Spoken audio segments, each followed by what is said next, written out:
Assalamualaikum warahmatullahi wabarakatuh. Kembali lagi kawan di Legenda Catur Dunia.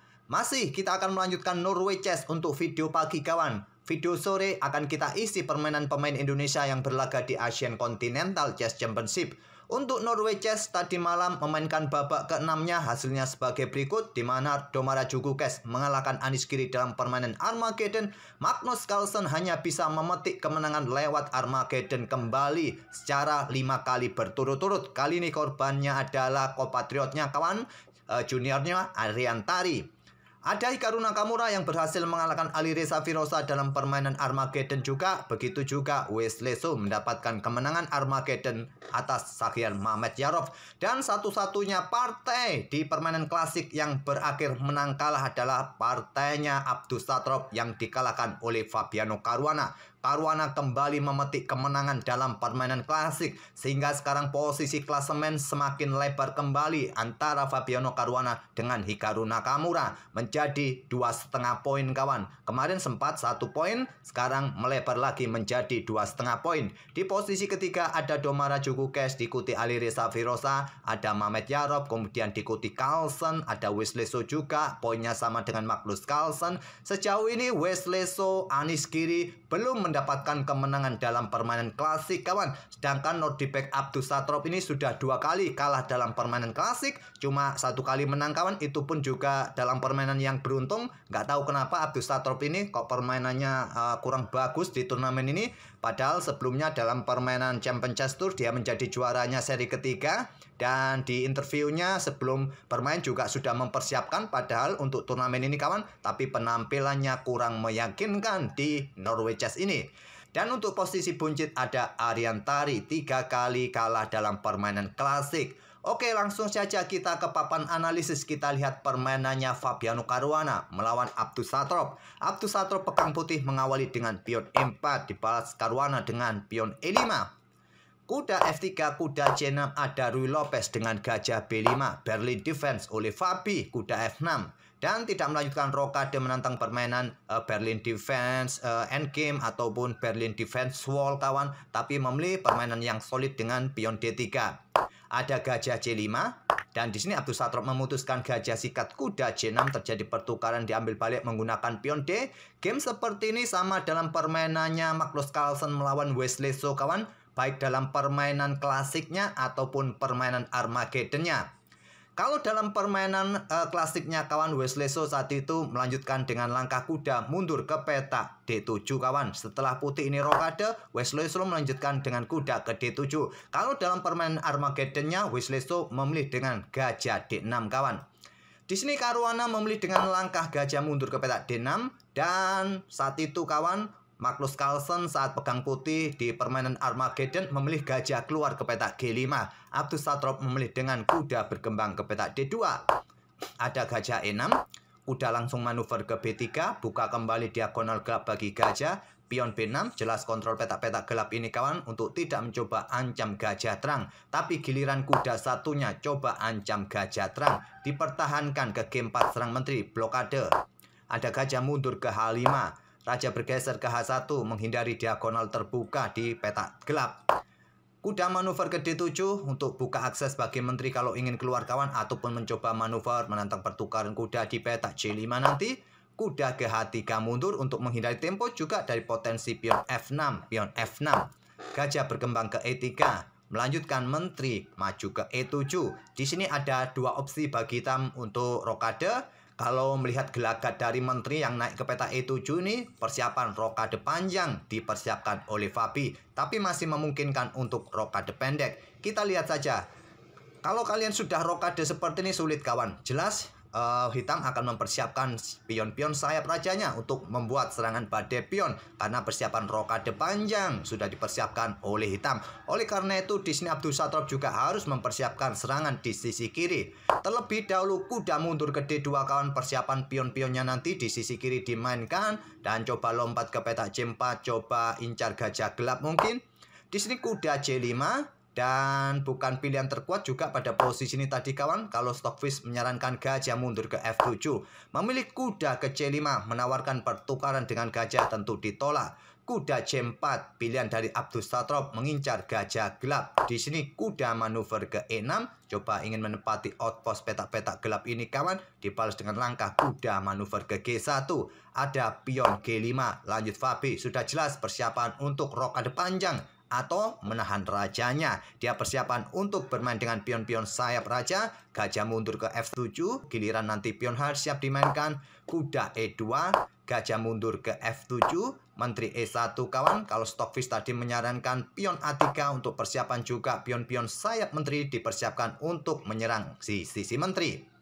Tapi memilih dengan langkah menteri ke petak E3 terlebih dahulu kawan. Dan dilanjut dengan pion H5 oleh Fabi. Dan di sini kuda ambil gajah yang ada di petak D6. Terlihat gajah ini sebetulnya kurang juga bagus kawan untuk diambil oleh putih. Karena kenapa? Posisi gajah ini terbilang termasuk gajah yang kurang bagus.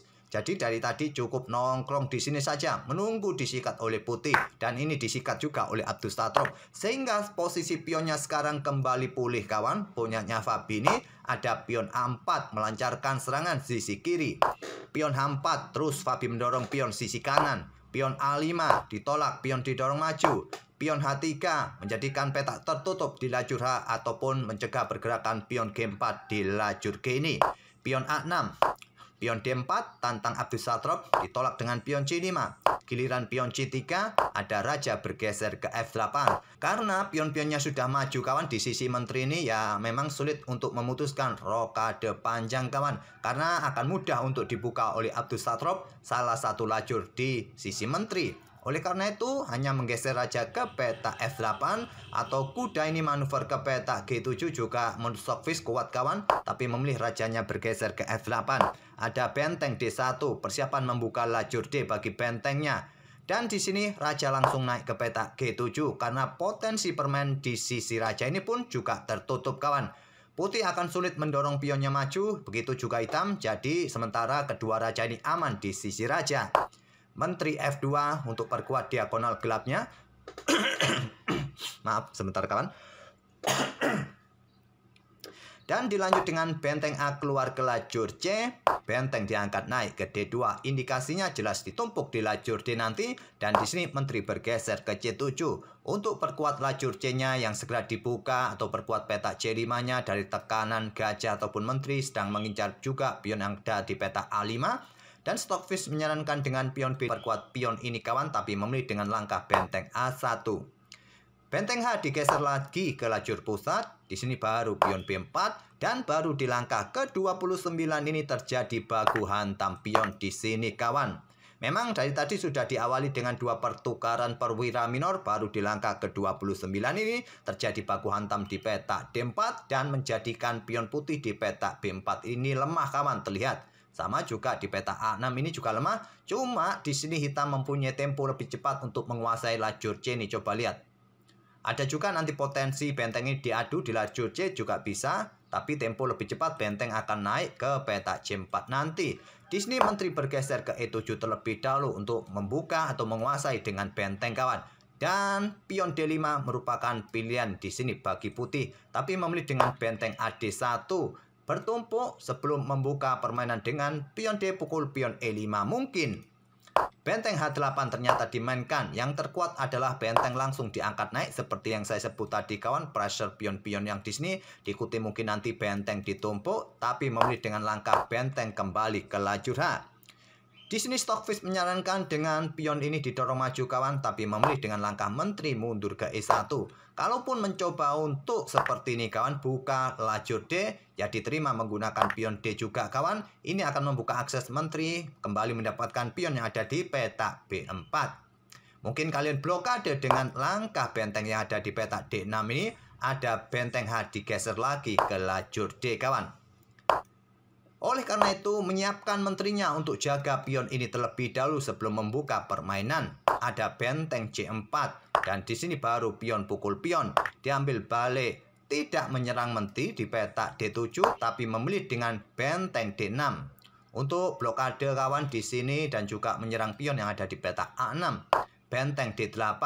diterima, diambil balik dengan kuda. Sekarang pion G3 tantang Abdus Satrop, diterima oleh Fabi untuk membuka permainan juga. Kalau tidak dibuka, sulit untuk membuat serangan atau counter attack.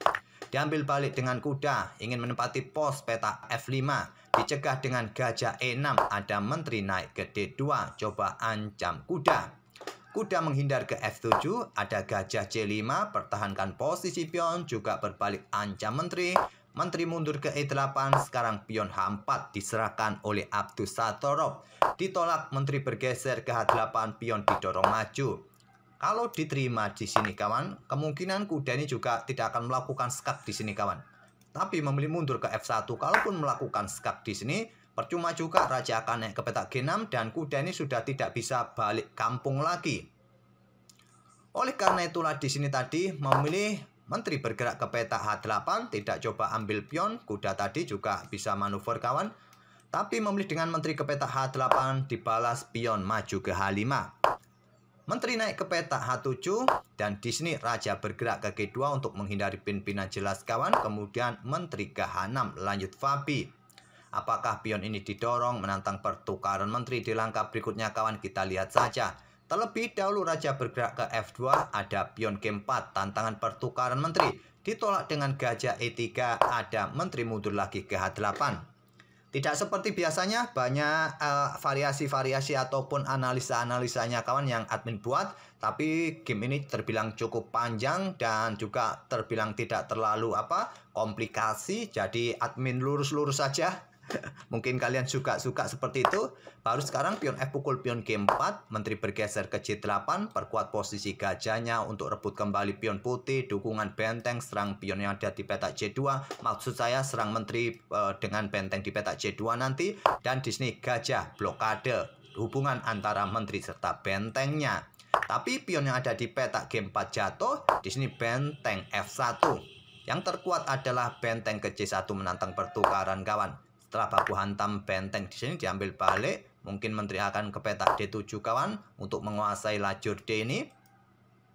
Tapi memilih dengan langkah benteng F1, gajah H3 serang benteng, benteng bergeser ke G1 persiapan discover, raja langsung bergeser ke petak H7 dan di sini putih sebaiknya kembali menantang pertukaran benteng, tapi Abdus Satrop memilih dengan pengorbanan pion kawan dengan pion H6.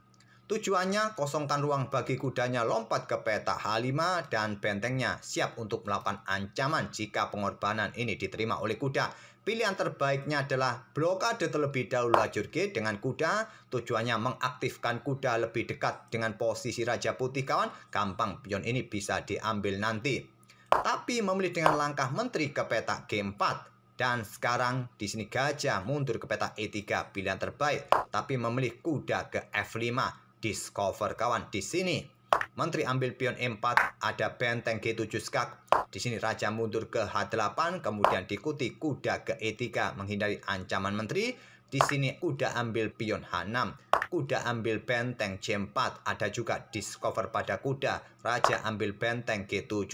Selanjutnya gajah diluncurkan pengorbanan sementara, gajah F8 skak. Raja ambil gajah langsung. Kalau Stoffich menyarankan bergerak ke G8 terlebih dahulu.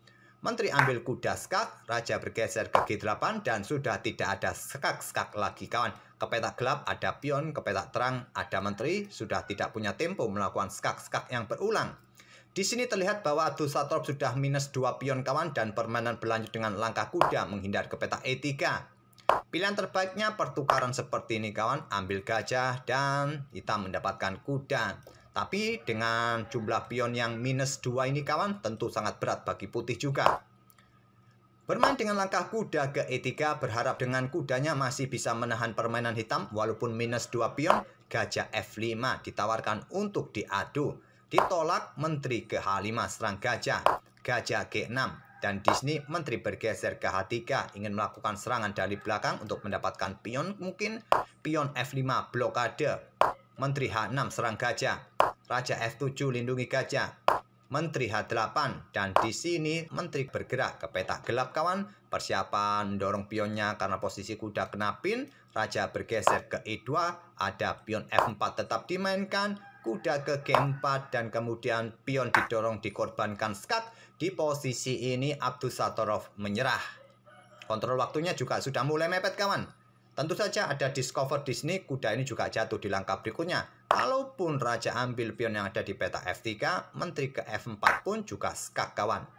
Dan raja pasti akan menjauh dari kuda. Kuda di langkah berikutnya juga akan tewas, apalagi temponya juga skak. Dengan pergerakan ke peta-peta terang, menteri ambil kuda skak, tidak punya tempo untuk ambil pion yang ada di peta ini. Oleh karena itu, di posisi ini di langkah ke-62, Abdus Satorov menyerah. Fabiano Caruana masih on fire kawan, masih dalam track yang bagus untuk mendapatkan gelar juara di Norway Chess ini, menggeser dominasi Magnus Carlsen selama 5 tahun terakhir ini kawan. Oke, semoga permainan kedua pemain tadi bisa menghibur kalian dan kita akan bertemu di video-video berikutnya. Terima kasih sudah mampir tiap hari. Wassalamualaikum warahmatullahi wabarakatuh.